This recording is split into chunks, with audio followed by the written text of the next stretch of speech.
Hello, everyone, and welcome back to the Loudini Rock and Roll Circus, and yet another fantastic interview for you guys today. Today, I will be talking with the Christian R&B and jazz singer Bonita Adele. This is going to be a very interesting interview, so stick around. But before we get started with that, I'd like to thank our sponsors. Positively Pittsburgh Live Magazine. That's positivelypittsburghLiveMagazine.com. Pittsburgh's first internet radio, TV network, online community magazine, and business directory. So it's a great place to check out if you're looking for any services in the local area. Also, if you are a business and you're looking for a way to promote what you're doing, the pplmag.com gets something like 8 million hits a month. It's a great place to get the word out about what you are doing. And speaking of getting the word out, I'd like to thank our other sponsor, MTS Management Group. MTS Management is more than just an artist management company. It's a bona fide rock star in the music industry, specializing in full-service artist management, publicity and promotions, and social media campaigns. MTS Management is on the cutting edge of today's new music business, and you can find them at mtsmanagementgroup.com. And as I said earlier, we are talking to Bonita Adele today. Bonita Adele's music's unique blend of jazz and R&B, performed in a classic yet updated style. Her songs have been played on numerous radio stations throughout the U.S. and Canada, including Music Choice. Her song Unfinished Business has enjoyed chart success on the Digital Radio Tracker National Airplay Top 50 R&B chart for 16 weeks, reaching the number 4 position. Ladies and gentlemen, welcome. Bonita, welcome to the Loudini Rock and Roll Circus. How are you? Hi, I'm good. How are you? Really good, really good. So to give us a little bit of background, how did you get started in music? Well, let's see. My mom was actually a singer in England, believe it or not. She did some vocals. She had a really pretty voice, kind of sounded like Julie Andrews. Oh, okay. And, yeah, she sung, for like the equivalent of the USO over in England. I don't know what it was called, but she sung for that. And, okay. And my dad, well, he played a really good harmonica. He could play harmonica really well. But he taught me a lot of music appreciation, took me to the operas and the Philharmonic and that kind of thing.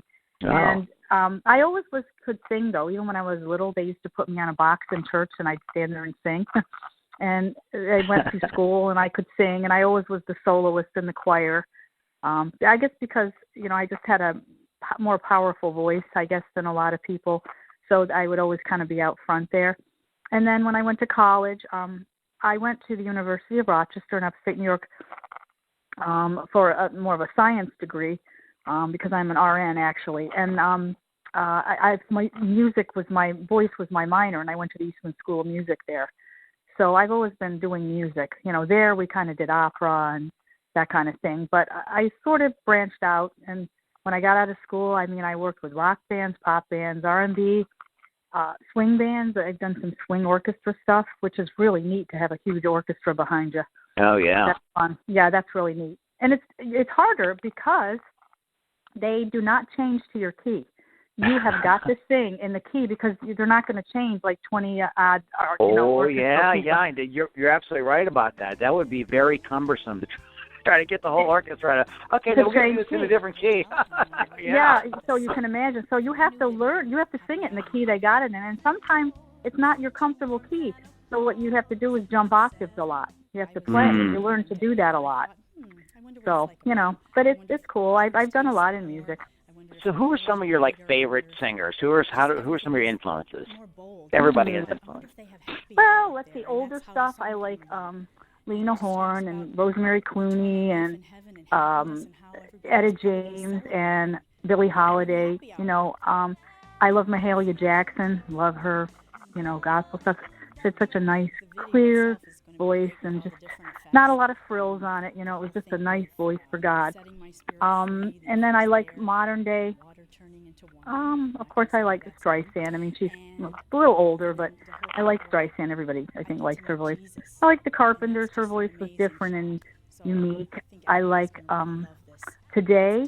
I like. Let's see, who do I like today? Anita Baker, I guess I would say. Yeah. People like that. I like Stephanie Mills. I like a lot of the R&B singers. I like that kind of sound. I even like Janis Joplin, believe it or not. I like because I think I like people who sing with heart. Yeah. You know, I don't like a lot of the stuff. I hate to say it today. There's just no heart in it. It's all kind of rote, and it's almost one note. Like there's no melody in some of the songs. Some of them are. There are some good ones, but I have to say a lot of the stuff on the mainstream radio, you know, it's kind of out there. Electronica, you know, it's a lot of overdub stuff. I don't know. doesn't really excite you. Well, you know, we all have what we're passionate about, and this is the sort of niche that you are passionate about and that you love, and you sing very, very well.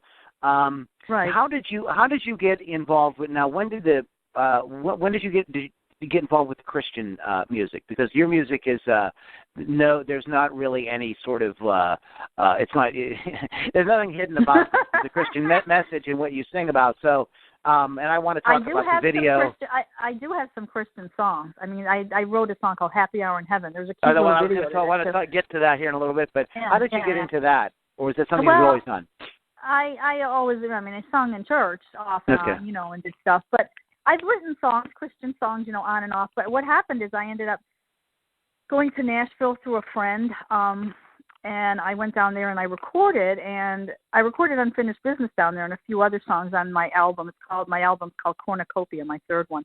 And I called it that because it's got a variety of stuff on it. Right. So, but the guy down there said, you know, you'd be really good in the Christian market. And I said, well, I do write some Christian songs, but I never thought much about it.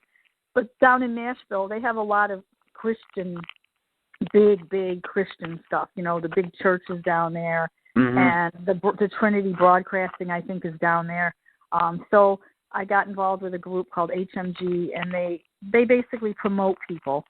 And they have a awards thing every year, you know, down there. And I got involved with them and actually was in the top 5 for new artists last year, believe it or not. No, well, congratulations. Yeah, for my song. It wasn't really for a song. It was just for, you know, it was for just being a new artist. But I got kind of with them, and then my song kind of got released to their kind of radio groups. And people liked my stuff. So then I started doing a little bit more. And my other song that I wrote past year that I was kind of nominated in the top 10 for Song of the Year, but I didn't get in the top 5, but it was called God's Greeting Card. So I do have a few good Christian songs that I wrote and worked on. But, you know, the problem is really you can't go in a club and sing Christian music. So you got to do, you got to do what they want. You know, you either got to do some of your own or some, you know, cover tunes. It's kind of a shame. Now you as you mentioned earlier, I think maybe it was our conversation on Facebook, that you sort of have your feet in two worlds. You know, you are a nurse as well as a musician. Now how often do you get to perform? Are you gigging a lot? I can't say a lot. It comes and goes. You know, this time of year is Christmas. I actually hooked up with a new guitarist. He's really good. We're doing blues. Now, I never thought I could do blues, but he met me through another band, and he called me and said, you know, I bet you'd be really good doing blues, because he said he lost his partner, you know, that he was doing some blues with. And it's really taken off. People really like us. Wow, congratulations. We're called Aurora Borealis, the Northern Lights. But, yeah, it's kind of cool. So, yeah, we do some, it's acoustic guitar and me, and then I'm learning the flute, so sometimes we'll throw the flute in there. And I play some piano, so. But most of it's me and the guitar. And we do all kinds of bluesy stuff. It's like, who knew? Yeah, you never know. Throw it up against the wall, what's going to stick. Now, I think you said you had 3 albums out? I do. My first one was all jazz standards. Stormy Weather and My Funny Valentine, you know, the basics. My second one, I had stuff I wrote, and then there were some other standards on there. And my third one is a lot of originals. There's just a couple covers on that. And one of the covers I did with a guy, great voice. His name's Pal Rakes. He was pretty big in the kind of country soul back in the 70s and 80s. He's got a really nice baritone. So we do a duet on that. We do It Takes Two, but our version of it. Right. It's really bumpy. I listened to that. And then, yeah. And then I do some Spanish stuff too. So I did a remake of Eres Tú at the end in salsa mode. So, I do a little bit of everything. Well, it sounds to me like you have pretty diverse interests, and that's great. And do you have plans to do another record soon, or? I'm working on one. It takes a long time, though. I mean, I've got my 3. I'm trying to get those out.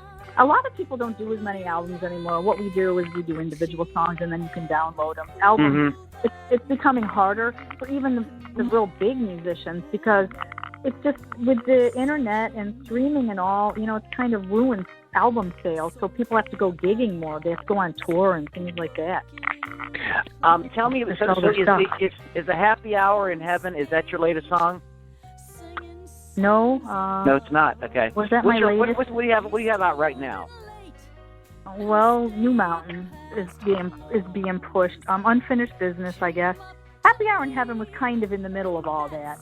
Well, it's got to be interesting. Why don't you tell me talk about the song, because it's got a very interesting video. Yeah. Well, I guess it's my kind of fun perception of going to heaven. And what it's all about, but it's in a fun mode. And it was quite a production, actually, to my thoughts on what happens when you get there and who you meet up there and, what people do up there.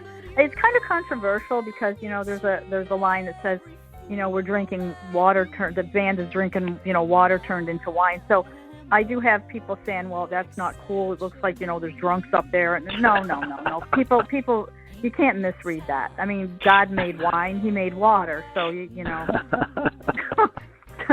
but there are people that are kind of the strict Christians that say, oh, this is a little bit too much, But that's fine. It causes controversy, and isn't that what brings people to God anyway? Eventually, maybe just a little controversy. So it gets people talking, for sure. Yeah, it does get them for talking.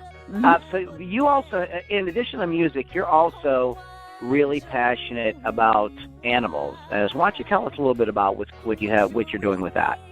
Oh my!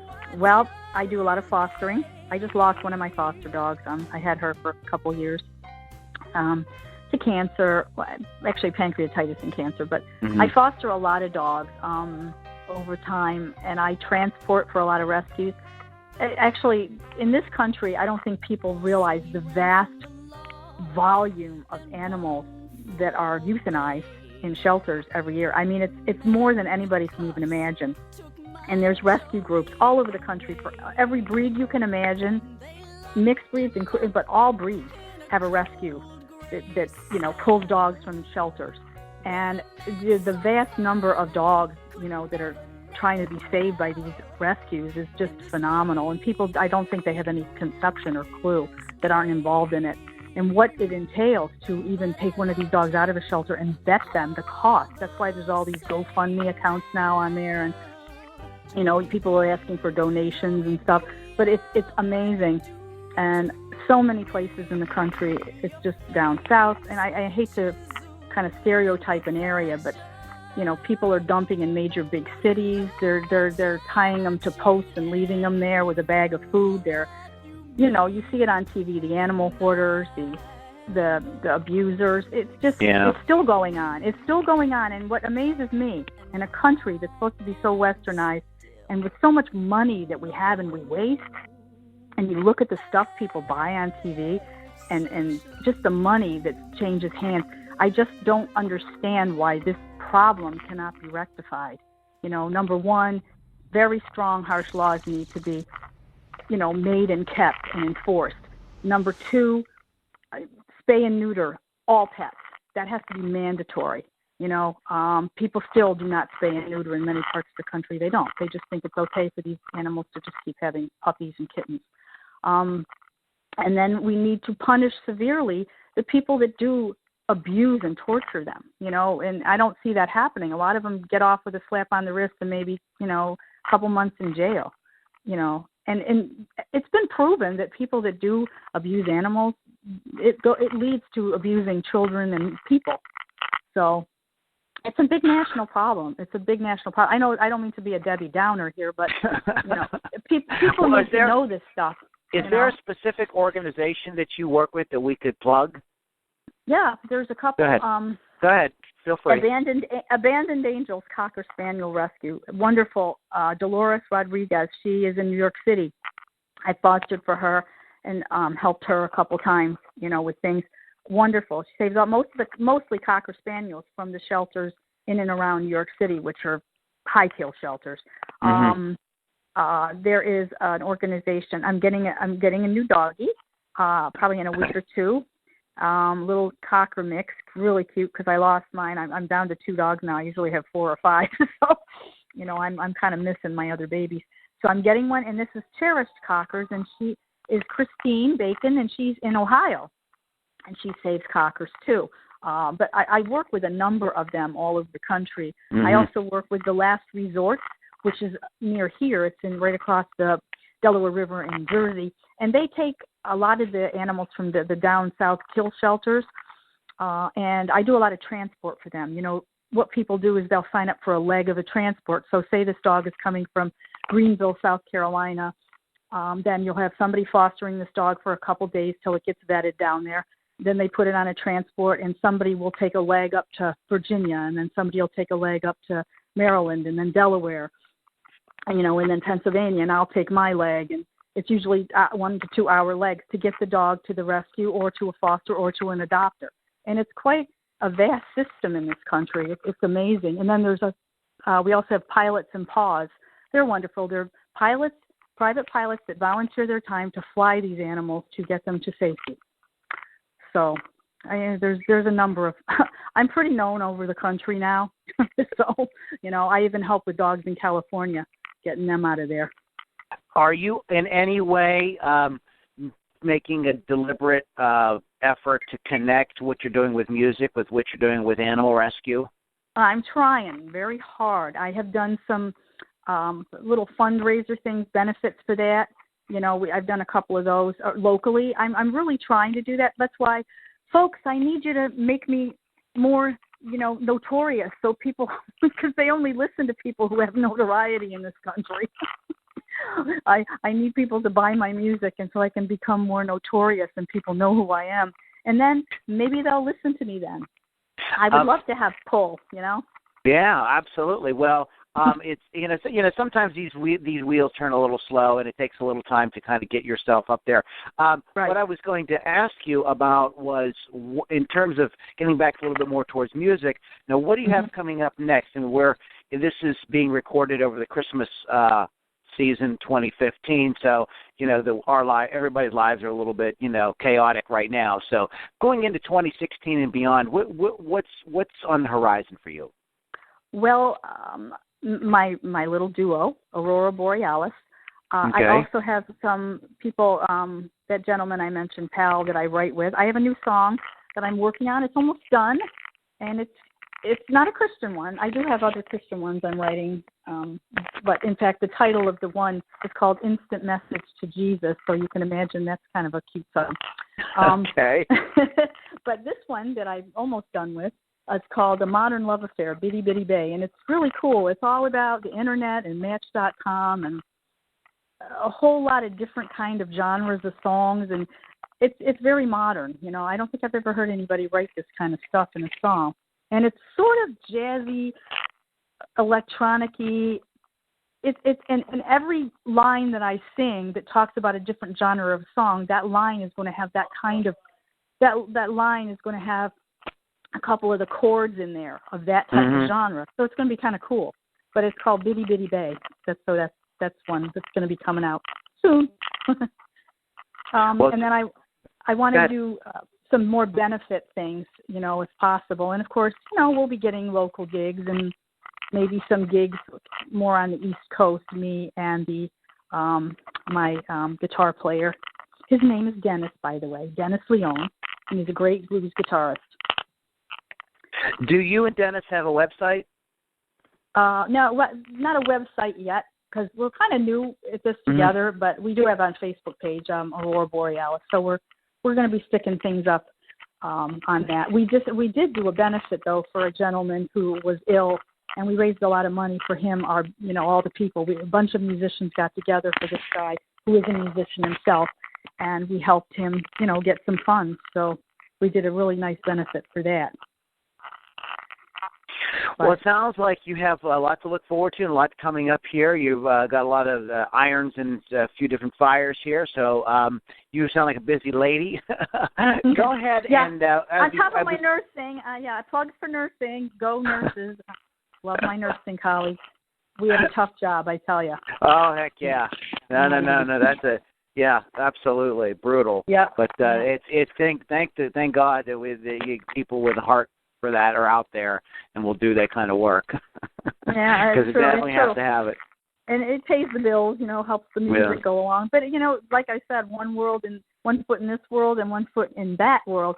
It's a weird world too because nurses are up early most of the time, but nurses are up early. But then there are, the music industry is up late into the night. So it's a very weird world, like straddling two worlds. It's very odd. Well, hopefully you get some sleep in there somewhere so you can be well rested. But why don't you go ahead and plug? Go ahead and give us like your website and your any other ways to get a hold of you. It's BonitaAdelemusic.com is my web, and that actually needs to be updated. I mean, I've got some videos on there, but I've got to start putting some of the newer stuff that's going on now. Then there's Star One Indie Radio, Laura Patterson, who's great, who actually got Unfinished Business out there. I'm on there as one of their artists, and you can actually download my songs from there, I think, on iTunes and Amazon. And then, of course, I'm on Facebook, Bonita Adele on Facebook. I'm on there, too. But I have to update that, too. But I'm on Reverb Nation. I think a lot of us are on Reverb Nation. Right. So. All right, folks. We were just talking there to Bonita Adele. Go to BonitaAdelemusic.com, and you can also find her at Facebook.com/Bonita Adele Music. And there you have it. Bonita, if you hang on for just 1 second, I need to finish up here, and then we'll talk as soon as the recording's over, okay? Okay, great. Thanks. All right, thanks. All right, guys, you've been listening to my interview here with Bonita Adele. You are listening to the Loudini Rock and Roll Circus. If you like what you're hearing and you want to hear more great interviews, go to LoudiniRockandRollCircus.com. We also do a music podcast once a week, so check that out as well. We feature a lot of unsigned and artists also signed to independent labels, album reviews, and what's happening in music in general. It's a lot of fun, so check that out, LoudiniRockandRollCircus.com. I'd like to one more time thank our sponsors, Positively, Pittsburgh Live Magazine, pplmag.com, and MTS Management Group, all right? And so you can go to mtsmanagementgroup.com and check out what they have going on there. All right, guys, thank you so much. You've been with the Loudini Rock and Roll Circus. Once again, that is LoudiniRockandRollCircus.com, and we'll see you on the next interview.